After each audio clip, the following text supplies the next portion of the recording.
За сайн бацгаана уу. Өнөөдрийнхөө лайв хичээлээр би та нартайгаа ярилцах сэдэв маань хүн яагаад араар тавьдаг вэ гэдэг сэдвээр ярилцъя гэж шийдлээ. За тэгээд намайг танихгүй хүмүүст би өөрийгөө танилцуулахад миний нэр Цэцгий. Би Герман улсын Берлин хотод Life and Love Coach чиглэлээр ажиллаж амьдарч суралцдаг тийм нэгэн хүн юм ба.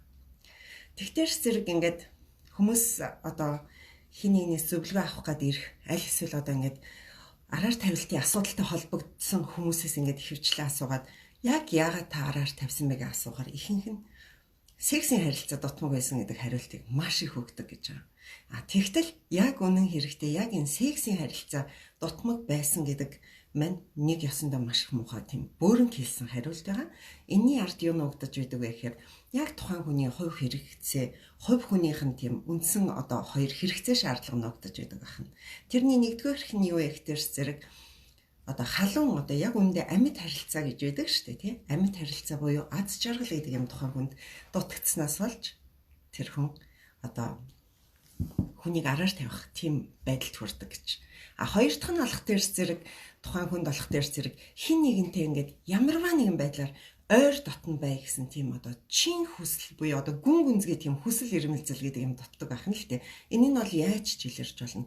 Тухайн хүн одоо яах вэ? Хин нэгэнтэй ойр дотн байна гэхээр зэрэг нэг бол бие махбодын ойр дотн байдал. Тэр бол одоо бас сексээр илэрч болох юм тийм бие махбодын ойр дотн байдал шаарддаг бол нөгөө бодлоор болох тэр тийм одоо зүрх сэтгэлийн ойр дотн байдал. Хин нэгэнд одоо яг үннээсээ тий би чам тайртай айл эсвэл чи минь хамгийн сайхан шүү.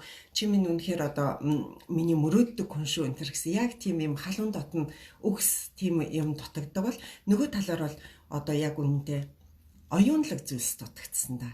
Оюунлаг харилцаа буюу оюунлаг одоо ойр дотны харилцаа дутагдсан да хүнтэй тийм араар тавих явдал явагдгаа гэдэг тийм юм хэлсэн маа.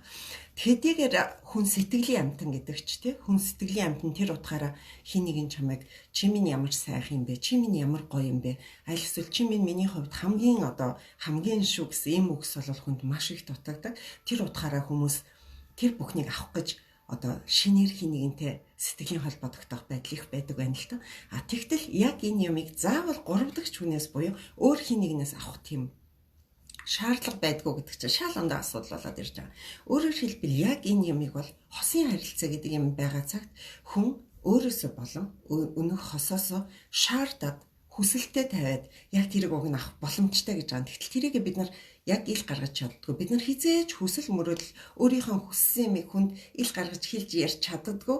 Тэрийг бүрэн бүтэн ойлгуулж чаддаггүй. Тэр байдлаасаа болоод бид нар ямар хэлбэрийг сонгодог вэ гэхээр араар тавилт гэдэг хэлбэрийг сонгодог байна.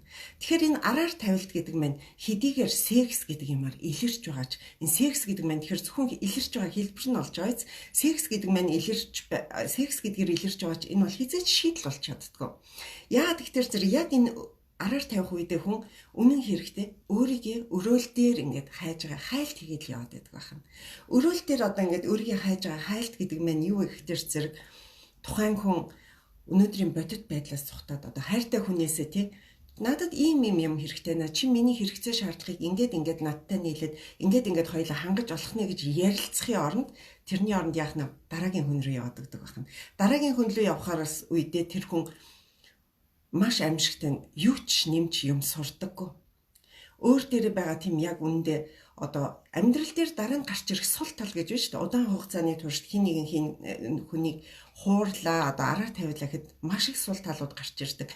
Тэр сул талыг олж харахаасаа өмнө хүн яадаг вэ гэхээр маш түргэн хугацаанд таашаал авах тийм давуу талыг илүүд хараад өөр хүнтэй явуулдаад эхэлдэг байна.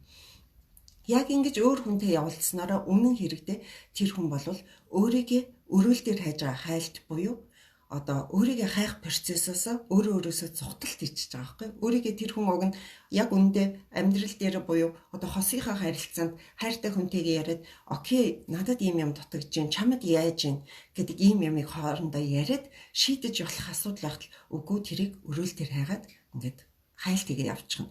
Тэгэхээр зэрэг яах вэ? Яг энэ үед болох тэр зэрэг хувь хүний одоо нөгөө нэг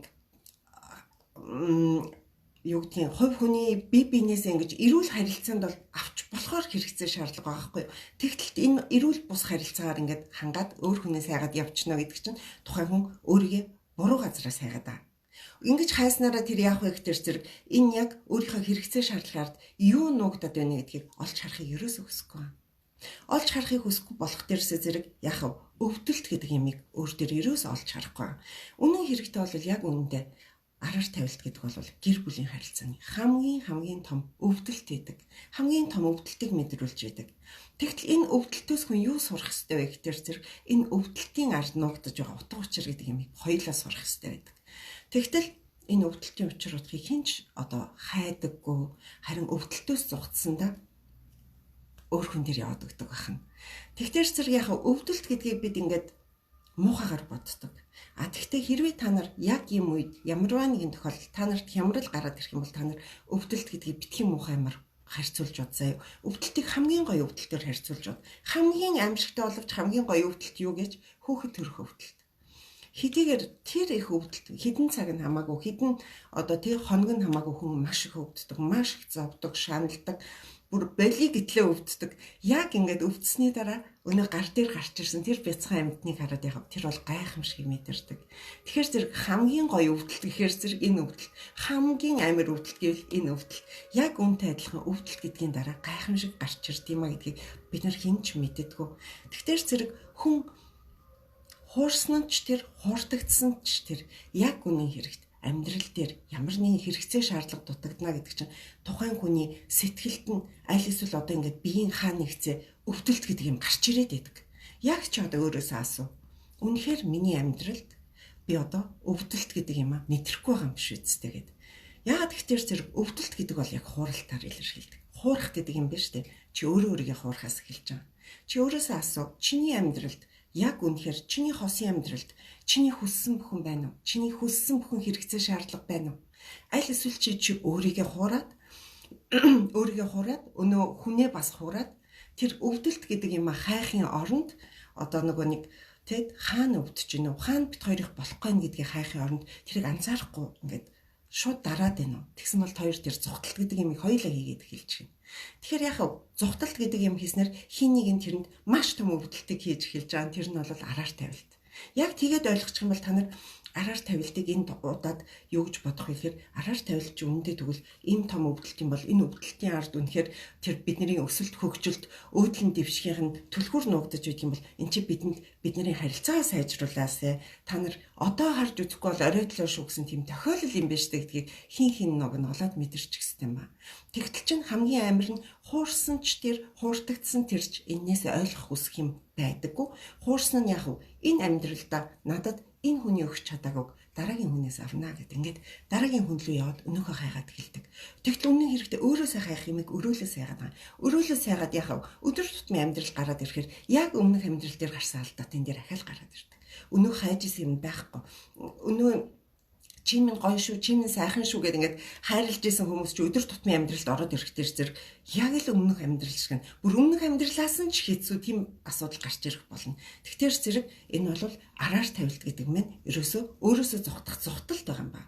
Тэгэхээр хэрвээ би энийг өөрөөсөө зугталт гэж бодохгүйгээр өвдөлт гэж зүйрлээд өөр дээрээ ингээд засъя гэж бодох юм бол би хаанаас эхлэх вэ гэж та нар асууж магадгүй.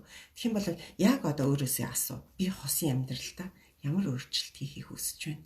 Би хосын амьдралдаа ямар өөрчлөлт хийхийг хүсэж байна? Би энэ бүхнээ хаанаас авч чадах вэ гэдгийг асуу. Магадгүй чи хин нэгнээс тэрэг өгөн шаардлагагүй. Чи өөртөө тэр бүхнийг өгч чадна. Хос болсноороо яахав? Чиний ад жаргал тэр хүний ад жаргалтай нийлээд хайр гэдэг ямиг авчирснараа эн чинь бүр улам цэгцлэн хөгжих ёстой юм ба. Тэгтэл бидний хамгийн том алдаа надад байхгүй юмыг би чамаас авъя гэсэндээ хин нэгэнтэй хайрлалцах, дурлалцах асуудал эхлээд байгаагаар бид нарын араар тавих юм гэдэг нь үндсэн тэнд тогтоод байгаа байхгүй юу. Тэгэхээр бид нар өнөөдөр өөрөөсөө дээр нэмээд хосоосоо амьдралаасаа яг надад юу дутагч чинь яг ямар хэрэгцээ шаардлага энэ бүхний ард байна вэ гэдгийг хайгаад үзэх юм бол бид нар араар тавих шаардлагагүй. Араар тавилт гэдэг юм хийх шаардлагагүй. Зөвхөн хостойгоо яах нь амьд харилцаа гэдгийг үүсгээд аз жаргал гэдэг юм олоод мэдэрч чинь дээр нэмээд хин нэгэнтэй ойр дотн байх гэсэн хэрэгцээгээ би хосоосоо олоод авч бас болно. Өөрөөсөө би өгч болно.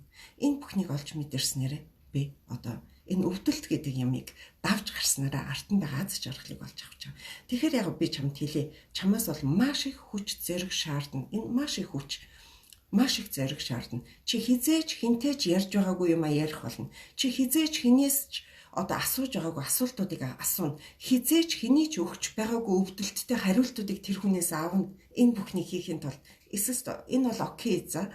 Тэгтэрс зэрэг тэрийг би хийж чадна гэсний үндсэн дээр тухайн хүнтэйгээ харилцаа, энэ одоо амьд харилцаа аз жаргалынхаа эрэлт гарах болж байгаа. Хоёр дахь юм нь юу вэ гэхээр зэрэг чамд маш их хугацаа шаардлагатай.